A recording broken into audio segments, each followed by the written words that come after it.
Еве додека чекавме овде пак почна да врне, така да времето продолжува да биде променливо и да се менува. Затоа на што се должи ваквата појава, зошто имаме вакви временски услови, ќе зборуваме со доктор Пеце Ристевски, експерт за климатологија и применета метеорологија. Господине Пеце, еве средина на јуни, повторно дождови, изминатиот период е цело време таков. На што се должи ваквата временска појава, која е причината да имаме вакво време во јуни?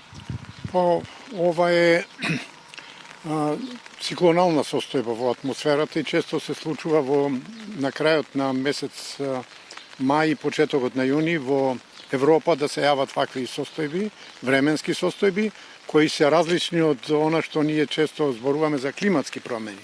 Постои разлика меѓу временските и климатските промени. Во овој период инаку над Европа се често јавува на почетокот на јуни транспорт на воздух од Медитеранот, од Атлантскиот океан и со нестабилна стратификација и се случува ова што секој ден го имаме. Господине Пеце, вие низ годините ги следите временските и климатските промени, како што нагласивте.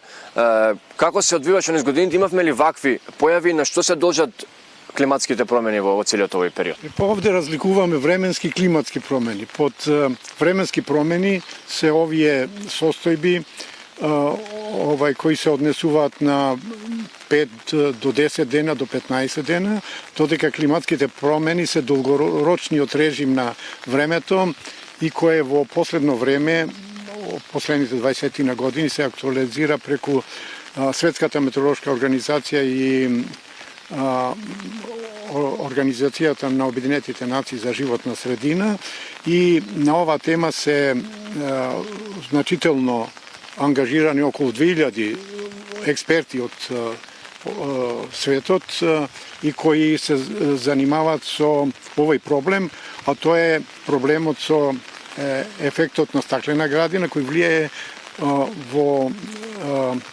со зголемувањето на температурата и намалувањето на врнежите во текот на 21. век. Тоа значи дека во нареден период се очекува високи, значително повисоки температури на воздухот и намалување на врнежите до одреден процент. Така, ова година досега врнежите не служат, посебно во пролетниот дел и во летниот. Со оглед на тоа дека ги следите низ годините, дали врз база на тоа може да се направи некоја прогноза за тоа какво лето ќе имаме, каква ќе биде до крајот на годината, како климатските промени ќе влијаат на ова година во која што сме сега?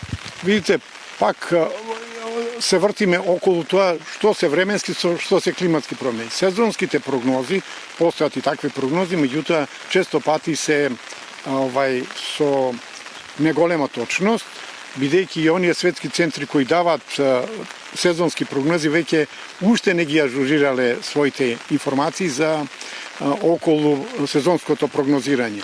Значи, сезонското прогнозирање е многу тешка работа и експертите на светско ниво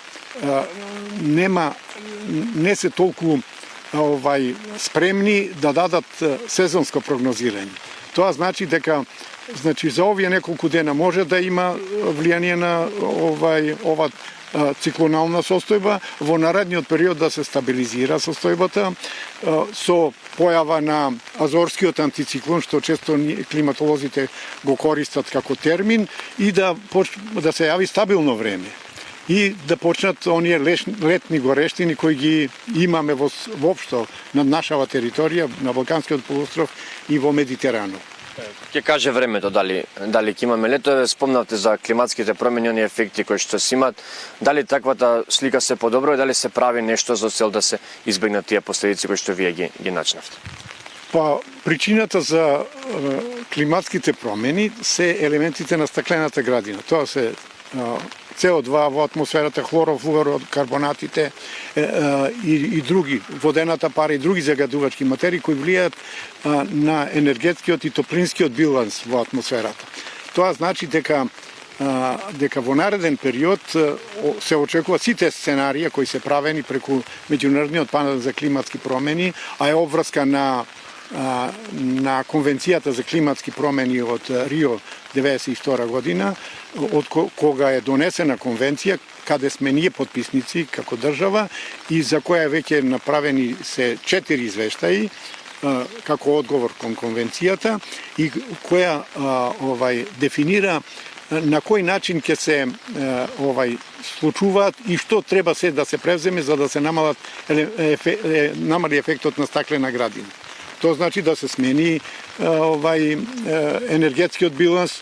Инаку Македонија е мала територија, имајќи во вид дека глобалното затоплување е на цела планета Земја и оттаму локалните извештаи и локалните активности треба да помогнат кон намалување на тој ефект и подобра иднина на планетата Земја.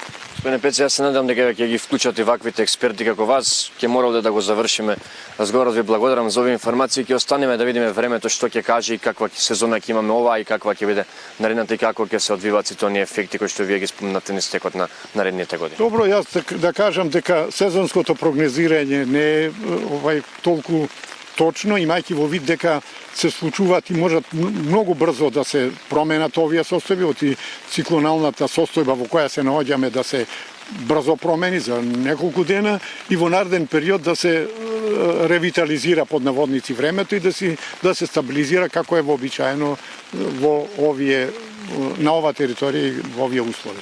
Така, ви благодарам. Јас се надевам дека ќе се стабилизира. Денеска не беше баш стабилизирано и во наша полза. Слушнавме од господинот Пеце Ристевски, експерт за климатологија и премената метеорологија, какви цели дали воопшто може да се прават прогнози за тоа какво лето ќе имаме и како ќе биде времето до крајот на годината.